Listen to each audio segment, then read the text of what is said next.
You know, I mean, bearing in mind Coventry was a rough city, you could start a fight in an empty room, you know.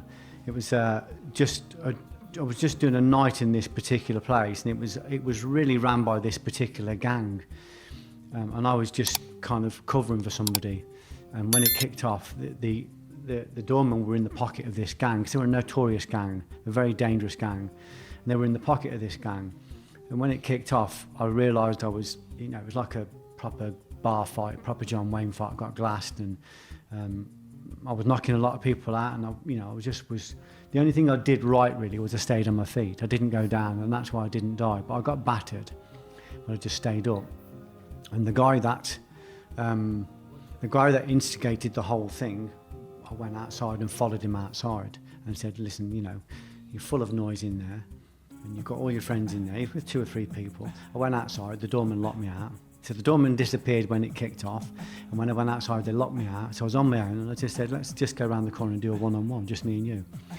And this is a technique I used to use. It's from Sun Tzu. You know, Sun Tzu, the art of war, separate your enemy from his allies. So I said, listen, lads, I got no argument with you. This is just about me and him. And they went. So I said, just me and you. So I took all his allies away. And he goes, it's not safe. And I said, what do you mean it's not safe? I said, my friends have locked me outside. I'm on my own. It's just me and you. Anyway, he bottled it.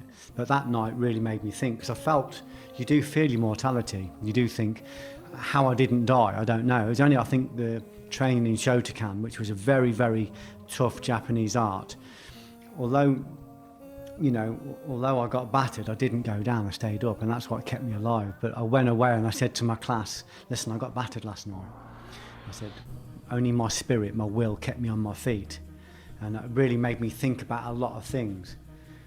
So I had a lot of incidents like that where I really felt something extra. But then there was this one particular night where I'd had a fight with this guy in a place I used to work called the Devon, and he was another karate guy, as it turned out. And he was just a customer in there. And I was desperately trying to transcend the physical. I was trying to become less physical. I was trying to talk to people. I was trying to articulate.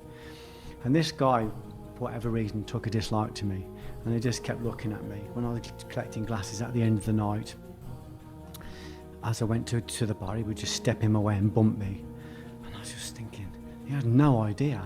He had no idea what I was doing and where I was and what I could do. He just obviously saw a balding, kind of articulate guy and just thought, I don't care who he is, you know, I don't like him. So I said to my friend, what's wrong with him? He said, I don't know, he just doesn't like you. I said, does he want to talk to me? You know, in inverted commas. And he goes, yeah, I think he wants to talk to you.